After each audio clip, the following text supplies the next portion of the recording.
to delete call history permanently from SIM card on Android. Hi everyone, I'm here to assist you today without any delay. Let's jump right in. First, open Phone app. After you open Phone app, click on three dots located at top right corner of your screen.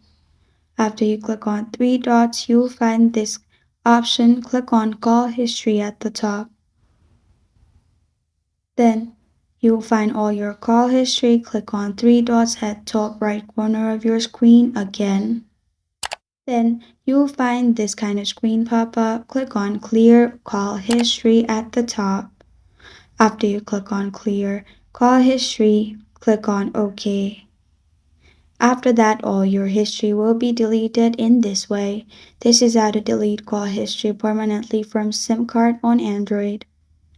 Thank you for joining me today. If this video helps you out, please leave a like and subscribe for more. Got a question or want to suggest a topic? Comment below. Thank you for watching.